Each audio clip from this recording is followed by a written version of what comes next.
U l-ħen sabiħ taħħa u għek ħanamlu propju issa fidejk, Jessica.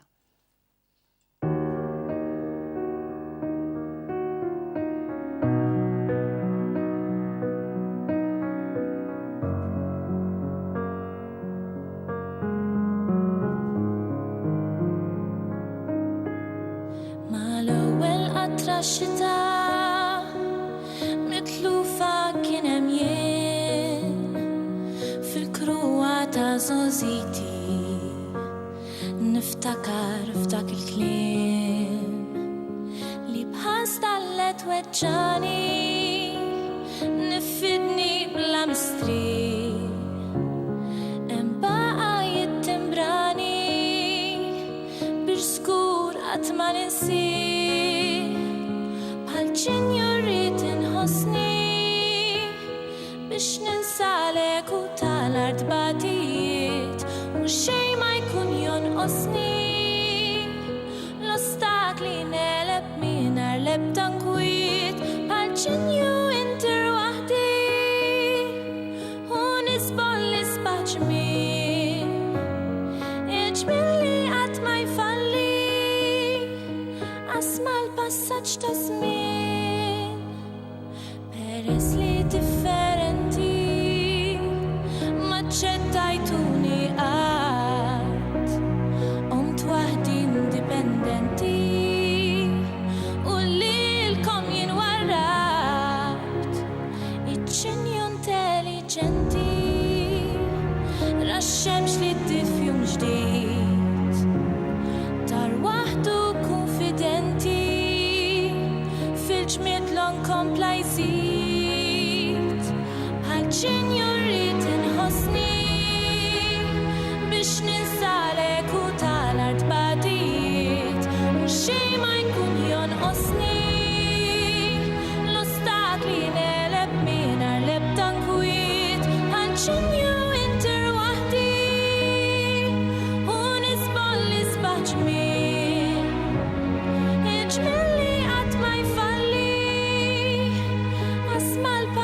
ta' żmien u jekk fladir għall-maħt dell-iswed li ma flaħx rid nieħu interess bis-ħieħdim tal-progress b'ċinju jinstinkaj kemm birt u maturajt taħajt ibdilt it-ton ma tgħidx kaskarna ġon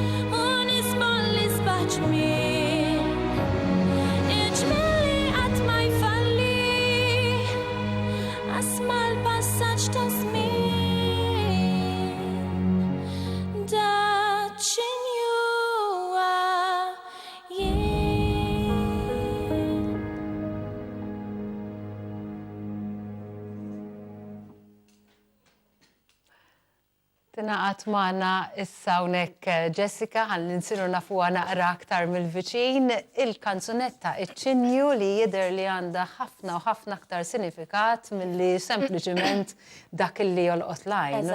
Kif inti l-ewwel? Tajba, grazzi. Grazzi li ġejt maħna. Grazzi tal-istedina. Ħanagħmel spunt żgħira li xien dal-għodu ħabbart li kelli konna maħna li Ġmael Grima, però sfortunatament ma jinstabx daqshekk tajjeb ikun magħna l-qudiem u Jessica vera napprezzaw li 50 tħin rat kif għamlet u propju ġiet magħna napprezza immens. Grazzi. Inti għax hekk xi ħaġa kurjuża li meta nara xi persuna ekstroverta qiegħda tkanta.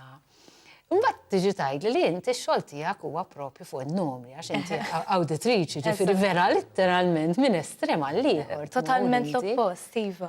Pero ilek tkanta, kena għandek 12 sena meta bdejt Ekku. U xi ħaġa li bqajt tagħmilha tul il-karriera tiegħek tax-xogħol u dan ukoll kif jirnexxielek taqgħadhom flimkien? Ħafna paċenzja u tara kif tqassam il-ħin bl-aħjar mod possibbli. Ix-xogħol ovvjament irid isir irid ikollok karriera stabbli, imma mbagħad nemmen li tittamel dak li tħobb u l-passjoni tiegħek tibqa' tagħmilha dak li temmen fih tibqa' tagħmlu. Wara x-xogħol dejjem ikolli xi ħaġa jew xi lezzjoni tal-kant, jew xi rehearsal tal-kor, u mbagħad Inti fil-weekend hemm xi tkanta wkoll ħaġa. ma' kor u xek. Eżatt, jismu encore, eħe. Wara x-xogħol nibqa' sejra għal dawn l-attivitajiet u ġieli ndum ħafna ma nidħol id-dar. Issir jisu parti minn ħajtek Eżatt, tiġi rutina, il-passatemp infatti. tiegħek sa ċertu punt ukoll u xek. Ekku, Li jisu minn flok tagħmel xi ħaġa oħra fejna tintefa' fuq. Smajni tkanta bil-Malti. U din hija kanzunetta li inti mxejt ukoll tajjeb mxejt fil-qudiem fil-quċċata u xejk biha, ġifieri mort tajjeb ħafna biha. Din ħadsem bija fil-kanzunetta konkors Indipendenza kont fil-talent il-ġdid, imma kategorija talent ġdid. Mort tajjeb ħafna, hija diska l-qalbi ħafna, għandha messaġġ li huwa l-qalbi ħafna. Imma kieku nagħtik għażla biex tkanta b'lingwa partikolari tkun il-lingwa Maltija? Il-lingwa Maltija, mbagħad Taljana, mbagħad Ingliż.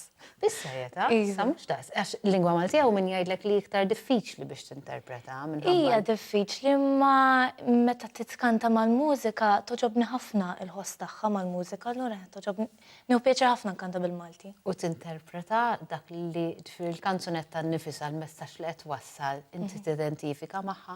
Iva, ħafna. Il-messaġġ tad-diska hija fuq bullying.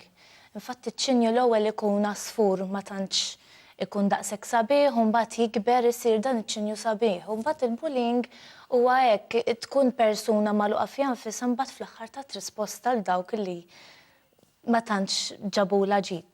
Proset, messaġġ sabiħ dan ġes li nwaslu ħanka minn qed isegwina.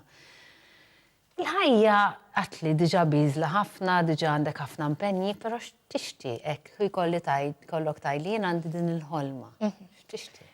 Nixtieq illi kieku l-kant ikun ix-xogħol tiegħi, jiġi il-full-time tiegħi, imma naqra ħolma diffiċli. Le, sabiħ li l-kol kemm aħna nżommu mal-ħolma, li xek ma jkollniex ħolma allura ma jkollokx vali la pena tibqa' tkompli l-ħajja. Eżatt, eżatt. Forse, mhix ħaġa impossibbli, però ovvjament anka fil-ċokon ta' Malta hija dik li hi u xek. Titqisek ikollok il-lucky break illi tajt right, ejja ħana. Tħoss li bħala media tgħin it-talent ġdid? Mhux daqshekk, iktar naħseb ikun hemm għajnuna l-kantanti li huma diġà stabbiliti, mbagħad ikun hawn programm bħal dan li jagħti opportunità l-kantanti ġodda bħali u dik napprezza ħafna. Ġifieri naħseb bħala media għandu jkun hemm iktar li jagħtu push il-kantanti ġodda, mhux kantanti biss mużiċisti, żeffina, ġifieri. Aħna dik xi ħaġa li nemmnu ħafna fiha ġes għaliex bħalli għattinti huwa ħafna iktar faċli nistidnu kantant jew kantanta li hija stabilita allura dak li jkun. Però kemm huwa sabiħ li nagħtu ċ-ċans ukoll u aħna il-Maltin irdu napprezzawha ħafna din anka u ċuħ ġodda ħalli bis-saħħatek ma jibqgħux ġodda għaliex inkella ħajbqgħu dejjem ġodda. Jess, jien ħansellimlek nerġa' nirgrazzjak mill-qalb, nawguralek illi l-ħolma tiegħek issir realtà. Grazzi ħafna. U jekk ma ssirx jirnexxilek tasal forsi minflok tasal sad-dawra kollha tal-ħolma tasal sa tajjeb għaliex importanti ħafna. Kompli sejra hekk bla dubju għandek bissima pera sabiħ. Nawguralek ħafna affarijiet sbieħ.